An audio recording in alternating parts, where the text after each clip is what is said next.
and the award is made in recognition of the Association's aims of encouraging research, preservation or promotion of naval and maritime history.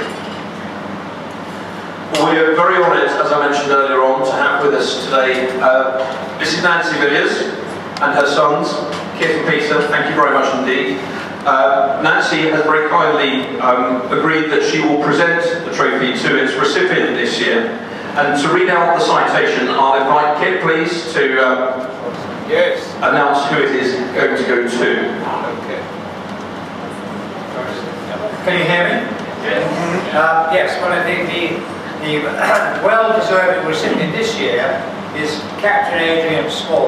But just before I read the citation, I just was struck by this Craven chap's parallel with my mother, because she also attempted to join the Navy to fight in the war, but was rejected, and also ended up in the Air Force, and had to resign, much to Hitler's relief, no doubt, when she was pregnant with me.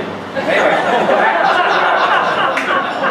back to Captain Adrian Small. The citation for the BRA reads as thus: the last Cape Horner, mariner of long standing and witness to a world not yet lost to historians in terms of first-hand accounts, thanks to his personal experiences, which Adrian amply conveys in his relish to remind people how it was, that is, life at sea in square rig and before the mast. There is special recognition for his bringing to people the story of the maritime tradition, whether it be up the rigging or a trick at the wheel as seen through his eyes. Awarded for attention to detail in the recording of maritime information and associated research. Thank you. Can we ask Captain Adrian Small, please, to come up and receive the award?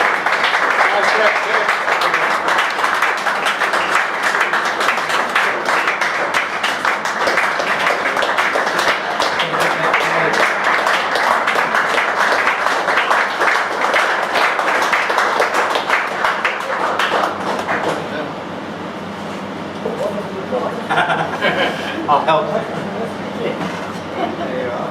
You've got to give it back, right? For you. No, drop it out. That's yours. Well, I'll ask Adrian to use the microphone. You'll note that as he was to be awarded this, we decided, given his propensity for telling us a little bit about our heritage or whatever, we wouldn't book an external speaker for after dinner today. Adrian, on that note, I'll hand you the microphone. In fact, I'll hold it for you if you like. I'm not going to let it go. I thought this was mistaken identity. You're looking at a very lucky man.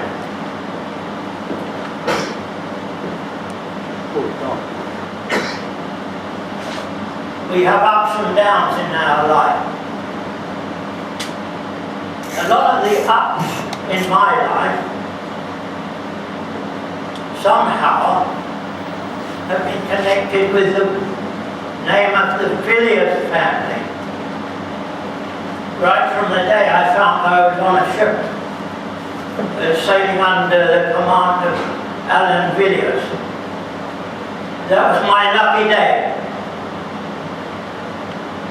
which,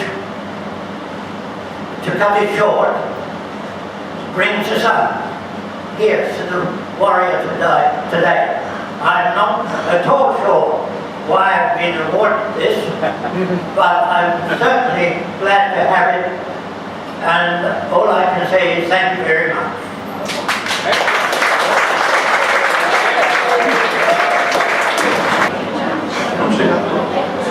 We'll leave this for everybody to have a look at, but it's the most magnificent framed laurel photograph of Lord Nelson. It's by Charles Lacey in 1853, and it was from a photograph donated by Air Marshal Sir Robert Craven, and it's a wonderful hit. So perhaps, should we leave it here by the mainlands and Capt, and then people can come and have a look. Yeah. Just don't forget to take it with you when you go.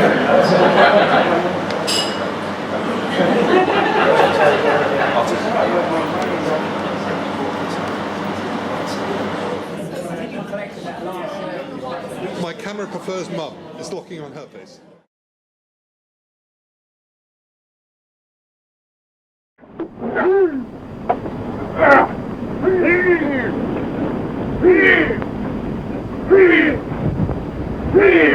One more. Right, Blade.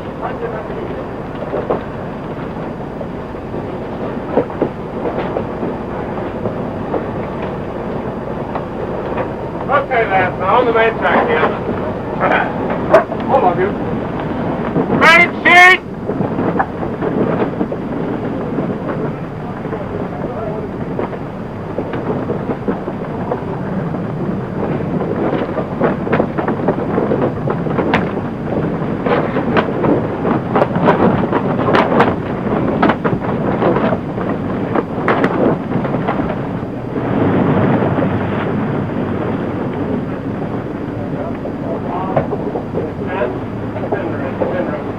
Get those sheets back if you can. A little more on the brace. All the way, lads. Lay off, boy.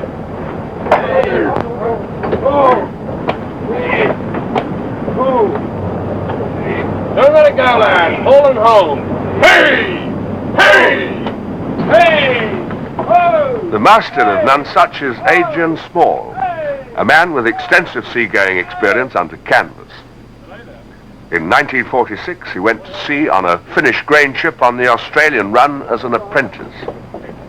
He worked in conditions of service that were almost reminiscent of the bad old days of sail, living on salt meat and rationed water, all for the princely sum of 10 shillings a month.